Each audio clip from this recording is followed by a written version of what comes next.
ഇന്ന് ആദ്യക്കുട്ടനെ influenza vaccine എടുക്കാൻ വേണ്ടിയാട്ടോ ഞങ്ങൾ പോയത്.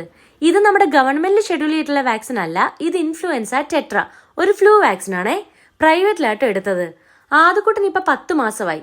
അപ്പൊ സാധാരണയായിട്ട് 6 മാസം കഴിഞ്ഞാൽ നമുക്ക് ഈ വാക്സിൻ എടുക്കാം എന്നാ എന്നോട് ഡോക്ടർ പറഞ്ഞത്. ഈ വാക്സിൻ നമ്മുടെ കുഞ്ഞുങ്ങൾക്ക് എടുക്കുന്നത് സിവിയർ ആയിട്ടുള്ള ഫ്ലൂ, ഹൈ ഫീവർ, കണ്ടിന്യൂസ് ചുമ, ചെസ്റ്റ് ഇൻഫെക്ഷൻ, ന്യൂമോണിയ ഇതുപോലെ എന്തെങ്കിലുമൊക്കെ വരുവാണെങ്കിൽ അതിന്റെ കോംപ്ലിക്കേഷൻസ് കുറയ്ക്കാൻ വേണ്ടിയാ. നമ്മുടെ ചെറിയ കുഞ്ഞുങ്ങൾക്ക് ഇമ്മ്യൂണിറ്റി കുറവായിരിക്കുമല്ലോ, അപ്പോൾ ഫ്ലൂ ഒക്കെ വന്നാൽ ചിലപ്പോൾ അത് സീരിയസ് ആവും. So prevention is better than cure എന്നല്ലേ പറയുന്നത്. അപ്പം നമ്മൾ 6 മാസം മുതൽ 8 വയസ്സ് വരെയുള്ള കുട്ടികൾക്ക് ഇത് ആദ്യമായിട്ട് എടുക്കുവാണെങ്കിൽ ഇത് 2 ഡോസായിട്ടാണ് കേട്ടോ എടുക്കുന്നത്. അപ്പം ഇന്നായിരുന്നു ആദ്യക്കുട്ടൻ്റെ ഫസ്റ്റ് ഡോസ്. ഇനി അടുത്ത മാസം ഇതിനൊരു ബൂസ്റ്റർ ഡോസ് ഉണ്ട്.